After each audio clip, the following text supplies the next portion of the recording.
Lord, we just thank you. Just thank you that Matt's part of our family, and what a privilege it is for us today to hear some of the things that he's seeing happening around the world. We right now posture our hearts to be ready to see beyond this room into all the things that you're doing around the world. And so right now, I just ask that every word that Matt shares today would just be animated by your Spirit, Lord. In Jesus' name, amen. Cool. Do you want this one? No, start with this one and we'll see how we go. Can you hold on to that? I will. Yeah, okay. Cool. Thank you for having me. It's good to be here. So I walked in here late August last year, and I think very quickly I understood that this is where Father wants me to be, and that's a good thing. I've built up several really good relationships already with people here, and for those people who have got close to me, cared for me, loved me over the last nearly 12 months, thank you very much. I really appreciate it. Whenever I talk about Ping Pongathon, and I spend a lot of my life talking about Ping Pongathon, there's a few strands that have to come together in the early part before it's kind of all joined, and then we're cooking with gas. And so I just have to get some of those kind of strands joined together early on. First thing is, I'm a very emotional character. If I start shedding any tears in the next 4.5 hours that I'm talking, don't worry about me, that's just the way it is. I'm not politically correct, so if I say anything that's not politically correct, just roll with me. And also, guys, if you hear anything this morning that makes you furiously angry, and there might be, just go with it. That's okay. We're talking about a big subject here.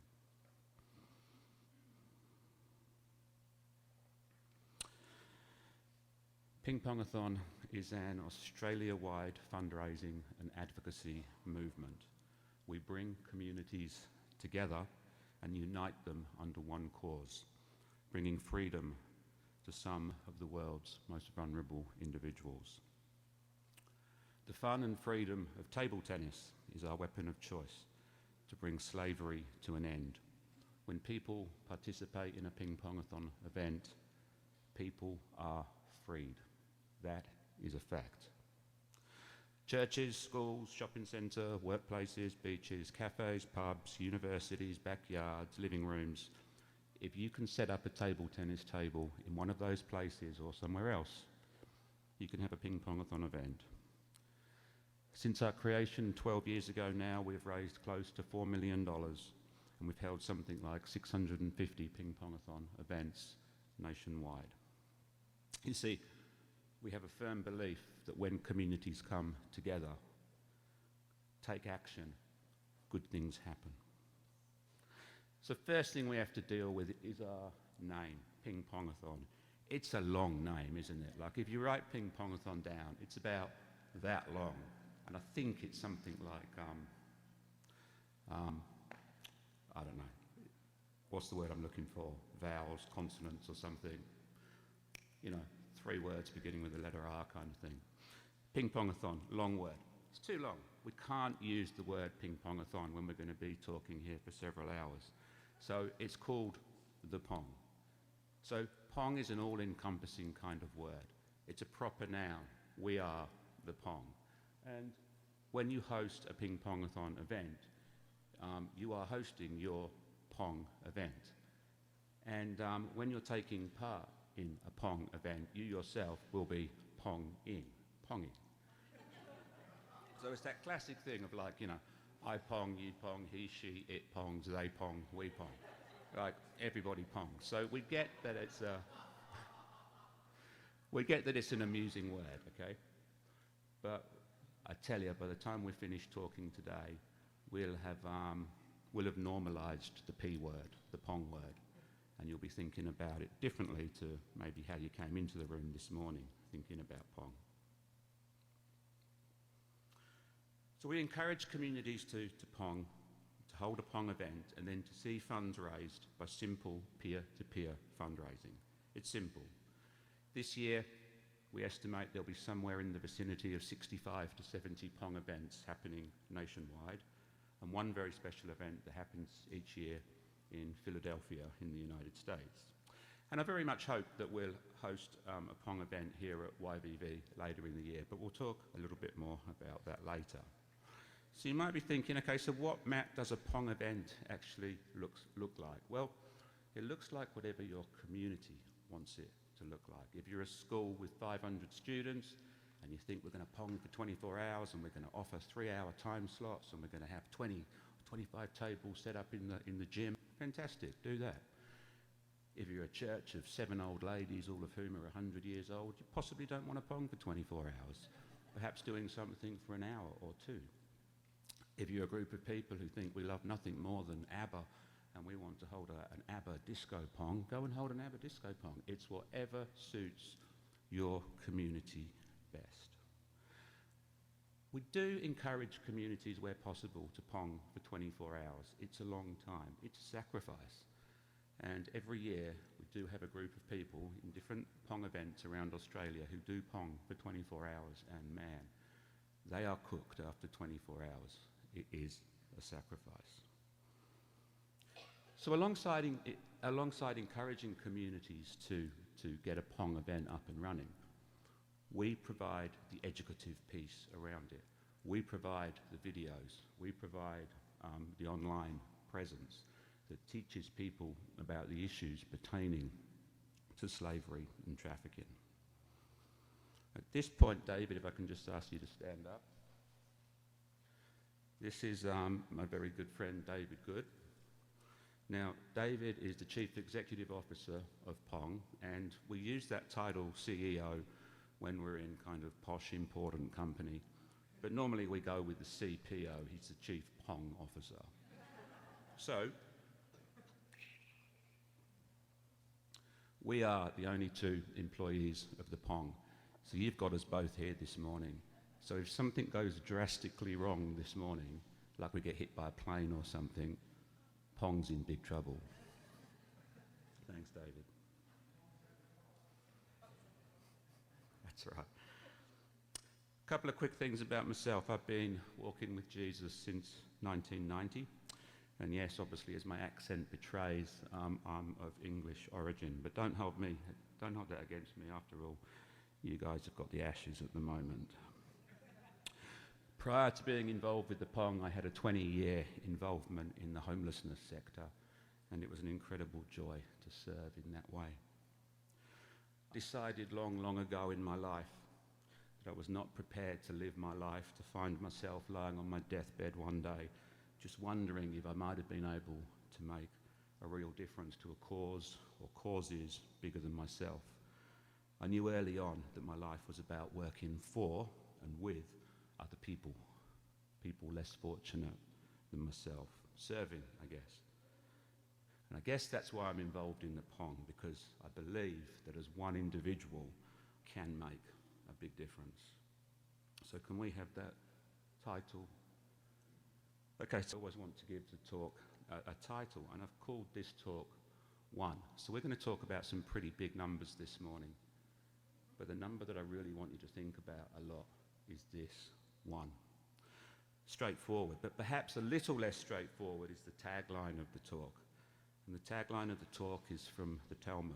Whoever saves one life saves the world entire. I'll say it again. Whoever saves one life saves the world entire. Now, the Talmud is one of the central texts of Judaism. And we'll revisit this line a little later on. Volumes have been written about the Talmud, but the simplest explanation I could find for it is it's the link in Judaism between the Torah, what we understand as the first 5 books of the Old Testament, and Jewish practices and beliefs.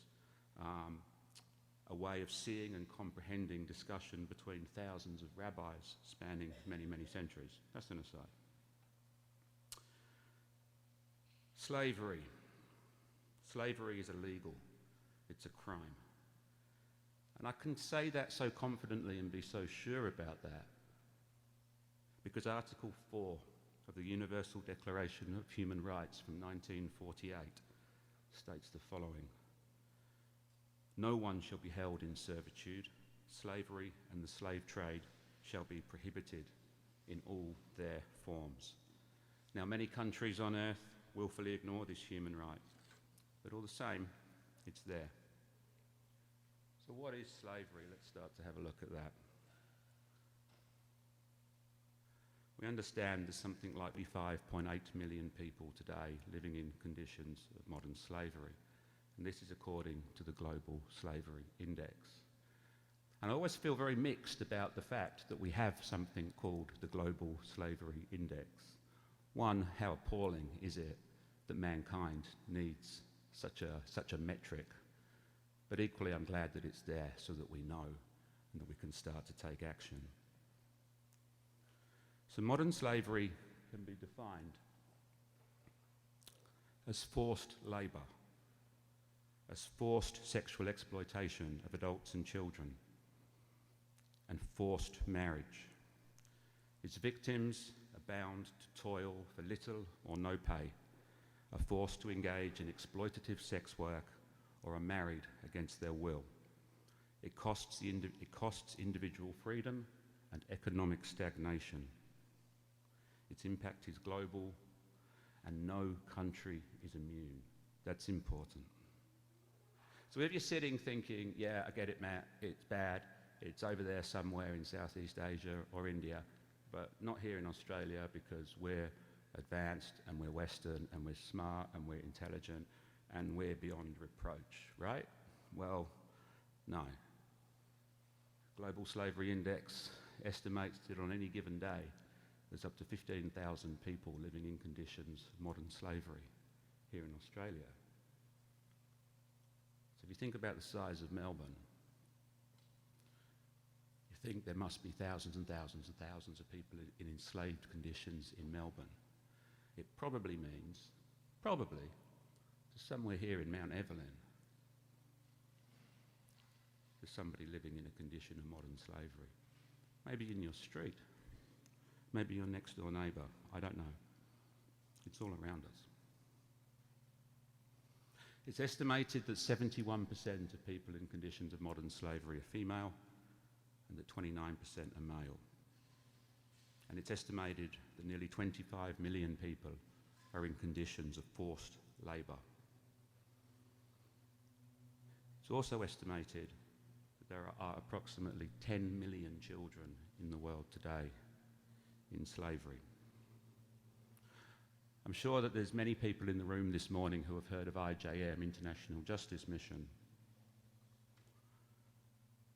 IJM recently revealed, and this is upsetting, that the youngest person that IJM has rescued from online live-streamed sexual abuse is 2 months old. 2 months old. Unimaginable. Over my 7 years involved with the Pong, I've heard stories that if they were not told to me by reliable sources, I just could not believe. So we have a bit of a job on our hands as a local community, as a national community, as a global community.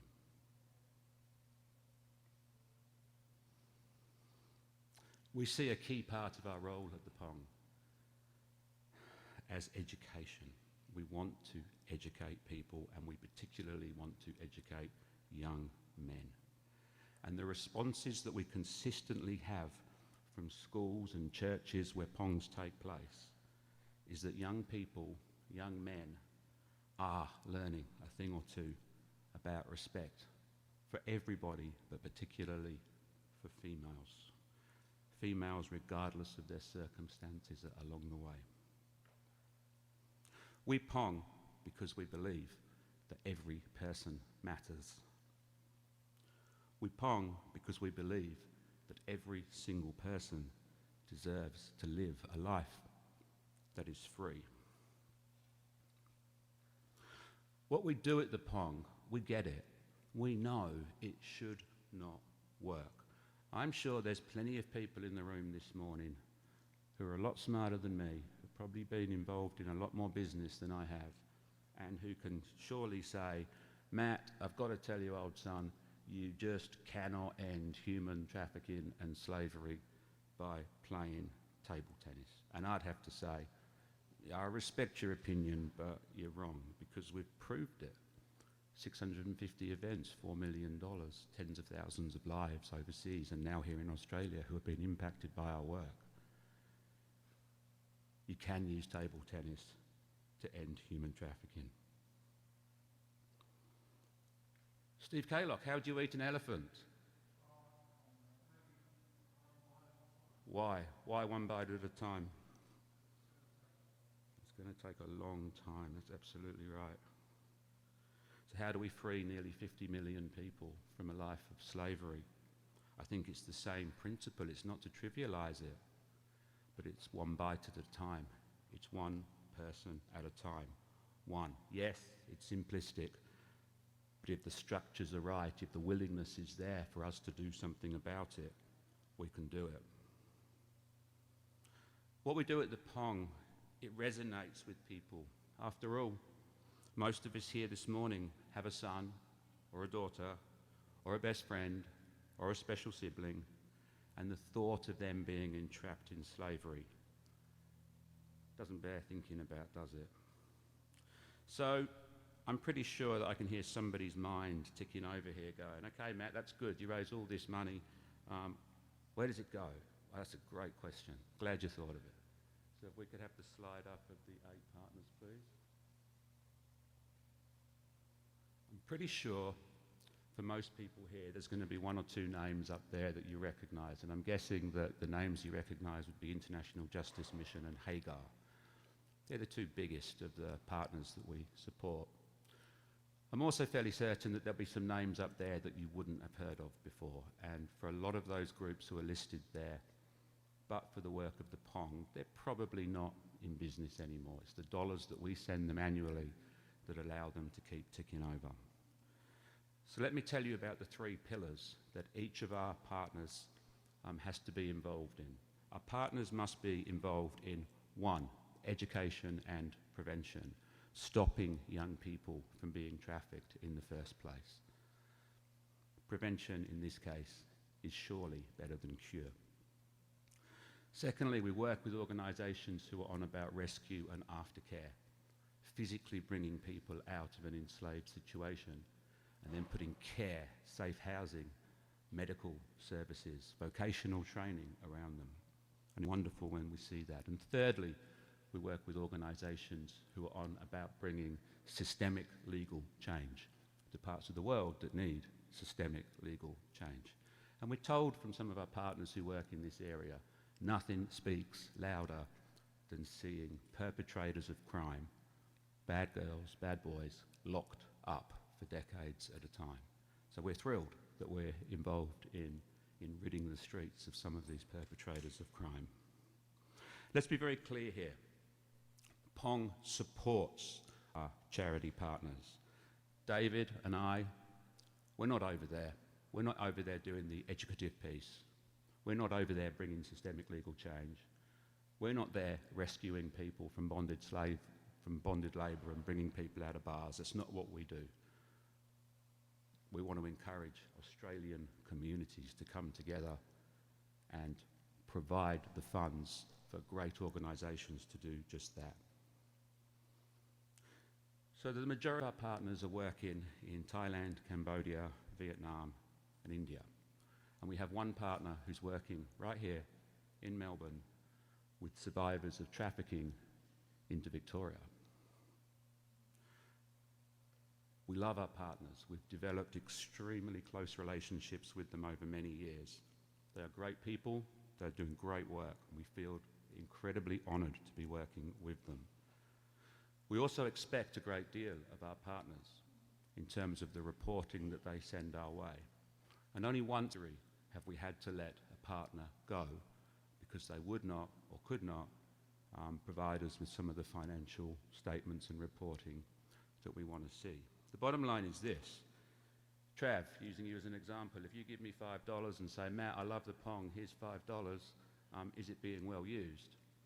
David and I need to be able to look you in the eye and say, you know what, Trav, it is being well used, and we know it's being well used because we go over there every year and we see the projects that your $5 is supporting.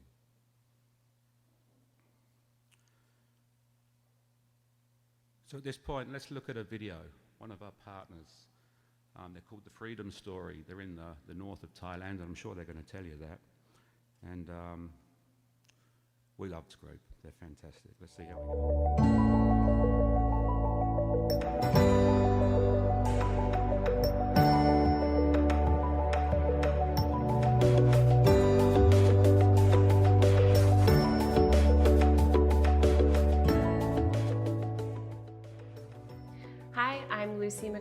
I work with the Freedom Story here in northern Thailand.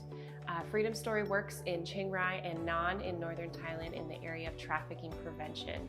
So we are really intervening before the exploitation begins and helping to ensure that children can lead full and thriving lives. We really believe when it comes to trafficking that prevention is so much better than the cure. And our approach really covers 3 core areas that put children at risk, and we are combating those through our programs. Those areas are an education program, so providing scholarships, mentorship, and resources for children to be able to grow and develop, to be able to have adult relationships that they can rely on, and to be able to access education to be able to achieve their dreams. The second program is a human rights program, so ensuring that children and adults in the community know what their rights are and they know how to access those rights. And then the third program is a sustainable livelihoods program that helps to build income within families in order for them to be able to come out of poverty. Pong has been partnering with us in this transformational work for over 10 years now, and you have really provided funding and support for us across every area that we work. So when we see a child who is prevented from being trafficked, Pong empowered that. When we see students graduate and go on to become teachers, lawyers, auto mechanics, who otherwise were at huge risk of being trafficked and exploited, Pong empowered that. When we see families thrive in our income generation sustainable livelihoods program with sustainable long-term sources of income, Pong empowered that. Because of you, since 2011, we have provided over 270 scholarships for vulnerable children here in northern Thailand.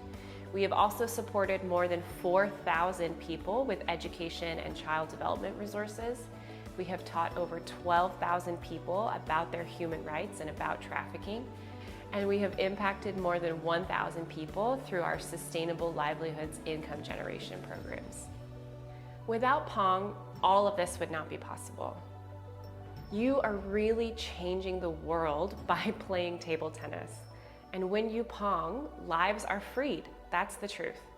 So if you are Ponging this year, from the bottom of our hearts, we want to thank you. Please do not underestimate the impact of your Ponging. You are literally changing the world by doing so.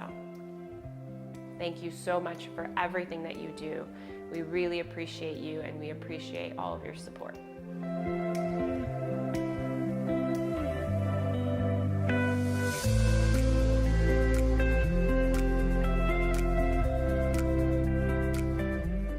So there's something that I find completely overwhelming about slavery: taking away another person's freedom. There's something so completely overwhelming about the number, 45.8 million people, number of slaves in the world today. Now, I'm guessing that there's probably plenty of people here who have been to the Melbourne Cricket Ground and you've seen a big footy final, or you've been to an Ed Sheeran concert, if that's your go. And, you know, we understand that the MCG full is about 100,000 people. So we're going to have to create 458 MCGs back to back to back to back to back. That's a lot of full football stadiums to start to comprehend that number, 45.8 million. That number is almost approximately twice the population of Australia. So we struggle to get our heads around such a number. Of course we do, rightly so. But we understand the number 1 easily enough. One's you, it's me, it's one of our parents, a favourite teacher, special friend. And when we think of that one person, we know that one matters. What if we could save just one person from slavery and bring them to a life of freedom? Just one. In the New Testament, Jesus shows us the importance of one life, parables of the lost sheep and the lost coin. And Jesus went after and found the lost ones, the woman at the well, a man possessed demons, the man at the pool at Bethesda, and many more. And I want to dwell here just for a moment on the impact of Jesus' words and actions, the impact of his obedience to what Father called him to. We're told that the woman at the well spread news about Jesus throughout the land. The man possessed by demons proclaimed throughout the whole city the things Jesus had done for him. Imagine the impact of these people's words throughout their own communities. Maybe entire families and towns were impacted by Jesus' obedience during these encounters. We can only imagine the impact created by Jesus going after, healing, restoring, teaching, blessing the one. So much impact. The ripple effects of what Jesus did and said went on and on and on. Of course they did, and these ripples are still being felt today, here and now, this morning, right here. There's a little phrase that's become very big in Pong lexicon over the last 2 or 3 years, and it's standing in the gap. And I think we're about to have the words there from Ezekiel. This is God speaking. And I searched for a man among them who should build up the wall and stand in the gap before me for the land, that I should not destroy it. But I found no one. And of course, there's many other examples through the scriptures of people standing in the gap. And let's just progress through a few of these very quickly. Exodus 32. On Mount Sinai, God saw the golden calf and he wanted to wipe out the Israelites. Moses pleaded with God not to wipe out his people. God relented. Moses stood in the gap. Genesis 18, we find that God's revealed to Abraham his plan to wipe out the cities of Sodom and Gomorrah. Abraham interceded, he stood in the gap, he pleaded with God not to destroy the cities, and therefore the few righteous people who are in said cities. Now, ultimately, of course, we know God does wipe out the cities, but not until he spared Lot and his 2 daughters. In 1 Samuel, we're told about the Philistines and their star fighter, Goliath. He confronts the armies of Israel, and the Israelites, quite rightly, are scared. David stands in the gap. God blesses him with victory over Goliath and the Philistine army. In Daniel takes responsibility for the sins of the people. He confesses those sins on behalf of the people before God and asks God for deliverance of the people. He stands in the gap. And then 2 from the New Testament, Stephen being stoned to death. This one always just blows my mind here. As he's being stoned to death, Lord Jesus, receive my spirit. Then he falls to his knees and cries out, Lord, do not hold this sin against them. When he had said this, he fell asleep. His final earthly words and actions were to stand in the gap before God, for the very people killing him. Not sure about you guys, I'm fairly sure that if I'm being death, the last thing that's on my mind is to intercede on behalf of people killing me and asking God to forgive them. I can guarantee it, it's not going to happen. And then, of course, the ultimate example for us of standing in the gap. Well, not so much standing in the gap, but hanging in the gap, I guess.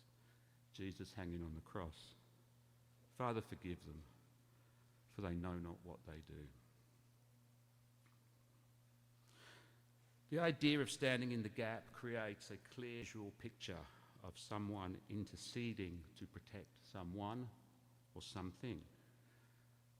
A simple example of this is the protective wall around a city. If there's a breach in this wall, the city's vulnerable and the people can be attacked. But the troops that would stand in the gap would be able to protect the city, protect the individuals within it, and see off the invaders.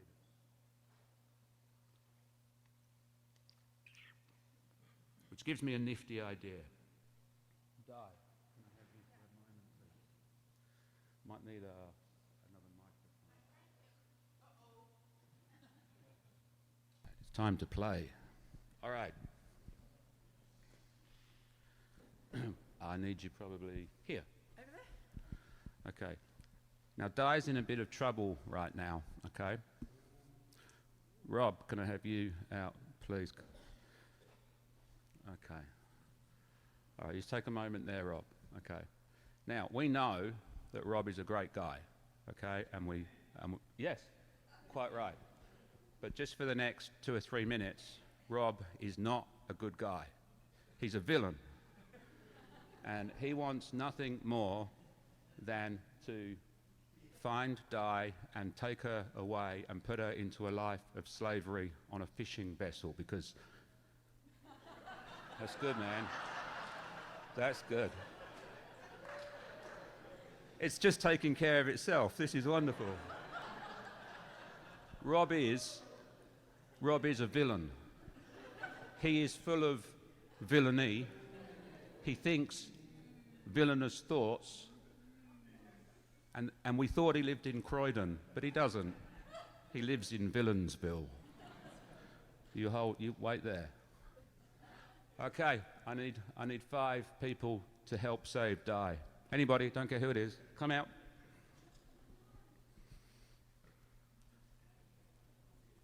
We've got 4, we're 1. Yeah. So what we're going to do, guys, we're going to build a wall in front of Di. Okay? A worthy cause indeed. Right, if I could have one more person. Ah, so good.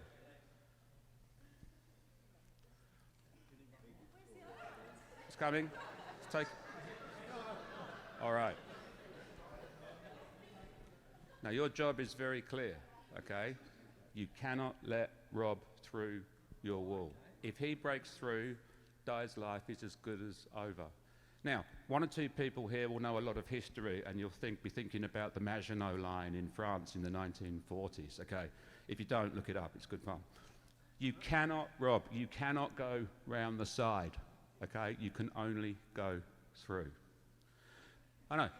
What I'm interested in here, ladies and gentlemen, is if Rob starts to have success and he starts to break through that wall, are we, as a church community, going to...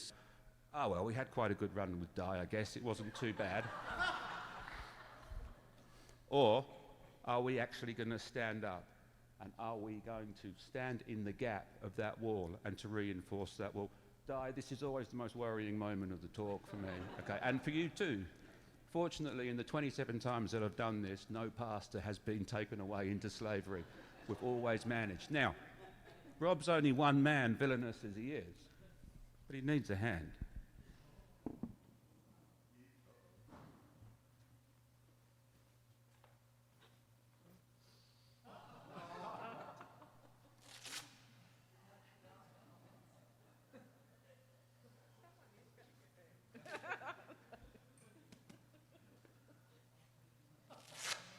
Worried yet? Yeah.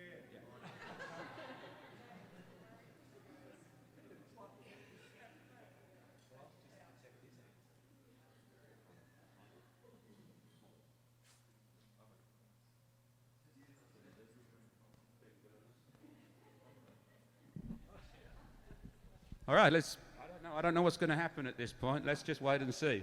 Off you go, Rob. Can you get through that wall? Oh. Well, it looks like it's holding fairly strong at the moment. Oh, here comes some reinforcement.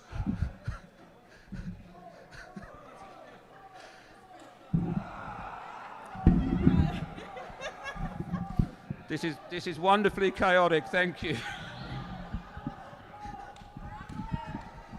Wow.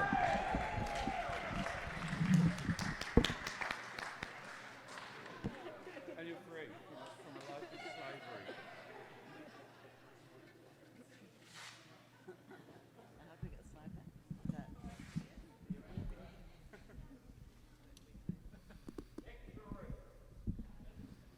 Okay, so a bit of fun, hopefully, and I've never seen the wall actually move and then physically assault the villain. That's really I wasn't expecting that role. No. Oh, no, clearly not. Very loved pastor, that's good to see. So, can we really stand in the gap for vulnerable individuals? Well, yes, I categorically believe that we can. And that we do, and I think we just proved it. There are already thousands of people, possibly tens of thousands of people, whose lives have been impacted by the fact that the Pong community has stood in the gap for someone, quite possibly a boy or a girl, a young man or a young woman, someone else's offspring that we will possibly never meet. The Pong community stood in the gap. It played table tennis. It raised funds. It impacted their life, but not just their life. Perhaps it impacted the life of their siblings, their parents, their entire community. Perhaps standing in the gap has allowed them to complete primary school and then to go through high school and on to university. And the impact of their standing in the gap will lead to generation after generation being set free from the insidious nature of exploitation and slavery. We read in Deuteronomy 28 about generational blessings and curses. What we've learned is that when one person is set free, the good news is it's never just one person. It's so much broader, and that's a great thing. So yes, we believe that you can stand, that we can stand in the gap, and when we do, man, we see that we become the conduit of change. David, if I could have you out for a moment, please. And Di, if you could come up, please. Yeah. No.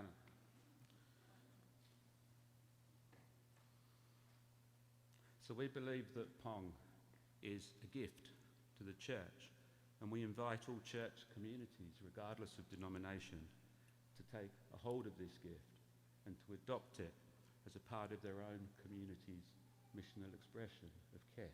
So David, if you could hand Di our little gift to her.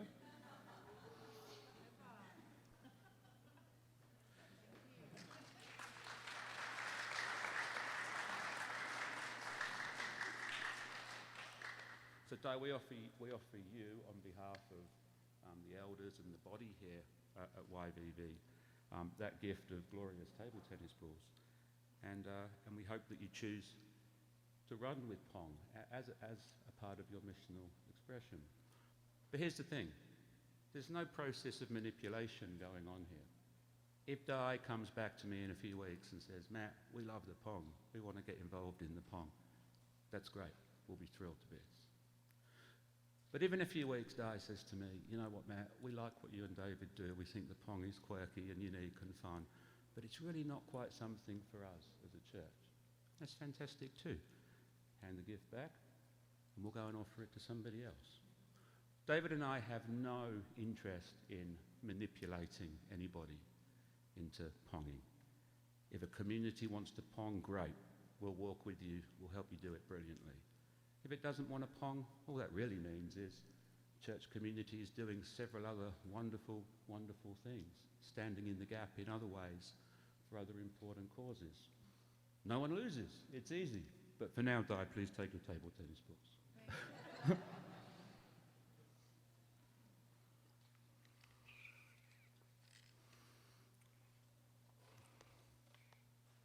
Okay, getting towards the end now.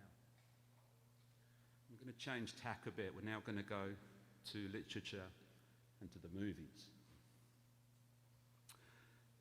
1982, Australian author Thomas Keneally wrote a book called Schindler's Ark. Hands up if you read Schindler's Ark, published in 1982. That's fantastic. Often it's nobody, so good work. Published in 82, that book won the Booker Prize the same year. Steven Spielberg, movie producer, loved the book. And in 1994, he turned the book into the movie Schindler's List. Hands up if you've seen Schindler's List. Excellent, a lot of people here. Now, if you haven't seen Schindler's List, you probably should. But do not do it as a date night exercise. Okay? There's some difficult moments in that film. For me, Schindler's List is one of the most beautiful films that I've ever seen. It's agonizingly painful in places, exquisite in others. Based on the true story of the German industrialist Oskar Schindler. He was a paid-up member of the Nazi Party, and his factories made munitions and enamelware. And he employed Jewish workers. Now, I have to be careful when I use the term he employed Jewish workers. Really, they were slaves, but that's an aside to the story. By most normal standards, Oskar Schindler was not a good man. He was an adulterer, he was a drunkard, he was a crooked businessman, he was a gambler. He was not, for the gentleman in the room, he was not the man that you hoped that your daughter would bring home and say, "Dad, this is whom I want to marry." But Oskar Schindler had one astonishing, redeeming trait. And that is, as it says up there, I hated the brutality, the sadism, and the insanity of Nazism. I just couldn't stand by and see people destroyed. I did what I could, what I had to do, what my conscience told me I must do.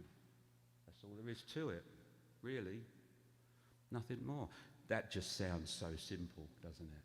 He kept 1,200 Jewish people alive during World War II. 1,200 people who otherwise, certainly, as a fact, would have ended up in the gas chambers. As the war comes to an end, the Allies are rapidly advancing, and it's clear that Nazism is falling. Oskar Schindler suddenly was in great danger. As a paid-up member of the Nazi Party, he was about to become the hunted. His workers, who rightfully loved him to bits, wrote him a letter so that when he was captured by Allied forces would say, "This is a good man. He saved over 1,000 Jewish souls." And the workers fashioned a ring for him. They found a bit of gold in one of their workers' mouths, extracted the gold, fashioned a ring, and on the inside of the ring they inscribed that line from the Talmud: "He who saves one life saves the world entire." Schindler was onto something, and perhaps there are some parallels between what he did 1939, 1945, and what we can do when it comes to working against trafficking. We can't do everything, we know that, but we can do something. And to the one individual that we do help, well, that something just might be everything. Indeed, what we manage to do might be to take just one more bite out of that metaphorical elephant. But if we take enough bites, the world changes. There's an astonishing scene right at the very end of Schindler's List. The movie is predominantly shot in black and white, but right at the end, we see a scene of a cemetery and a hill, and the movie moves from black and white to colour. Remembering this was 1993 that it was filmed, so less than 50 years after the end of Nazism. And what we start to see from the top of the hill, descending down into the graveyard to visit Oskar Schindler's grave, are the remaining Jewish survivors of his workforce. And they're old, of course they are, but alongside them are their children and their grandchildren and their great-grandchildren. And I can't talk about it without getting emotional, and when I see that scene, and I think, one man, a pretty wretched man in lots of ways, but he did this astonishing thing, 1,200 people that he saved. And how many more Schindler Jews and their offspring are there now? I don't know, 10,000, 50,000, I don't know, but it's world changing.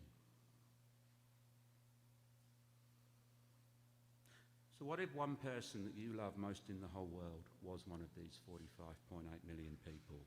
How far would we go as an individual to try and bring them to freedom? How far would you fight for one person's life?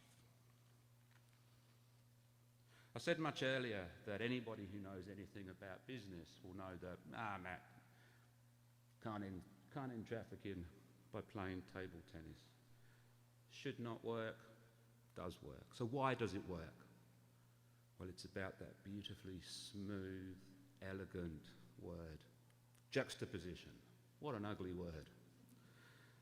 But everyone enjoys playing table tennis, right? I've got this theory, right? Can everybody just find a pulse on your body? Your neck, your wrist, I don't care where it is. Can you find that pulse? Is it there? Everybody got one?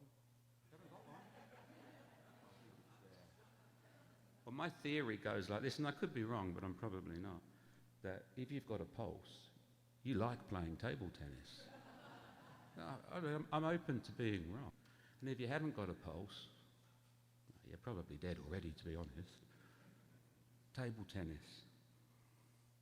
The easiest entry-level sport in the world. We're all horrified by slavery and trafficking. We all love playing table tennis, as we've just determined there. There's a gulf, isn't there? There's a gulf between the lightness and the fun of playing table tennis and the horror and the darkness, the misery of slavery, a clear juxtaposition. Light infiltrates darkness, light overcomes darkness. I don't know, but it almost sounds like there's something biblical going on here, maybe. At every Pong event that we host, we hear the same thing. For some reason that we don't understand and we don't lay claim to inventing, when people play table tennis together, community occurs. People start talking. Many years ago now, we took a Pong event into the gym that I was a part of in Hawthorne. Now, at the gyms are very selfish places. It's about me. And I might nod at you, but I don't really care about you because I'm more concerned about me. But guess what happened the day that we brought a Pong event into the gym? 2 table tennis tables. People who had been on nodding terms for many years suddenly started talking. I don't know why, but it was a glorious thing. And we hear this from churches, schools, businesses. We brought this Pong event in, and then these people, these old people and these young people, never the twain shall meet kind of thing, suddenly they're talking, and we nod and go, yeah, we know. We don't know why it happens, but it happens. It's exciting. Right, probably 2 minutes to go, am I cool? Can I have that microphone? I'm useless at standing still. In the clip of the freedom story that in the clip of the freedom story where Lucy McRae was talking, if you look very closely, you would have seen me and David in that clip. It was a day that was emotional for lots of reasons. One of them was that the students at the centre there made us do this funky dance, and I don't know about you, David, but I hated it. It was awful. But something brilliant, absolutely stunning, happened at the end of that day. This Thai girl, I'll call her Annie. This Thai girl comes up to me with a translator, because my Thai is no good. And she's very emotional, and she says, can we talk? Yeah, sure, we can talk. Let's sit down and talk.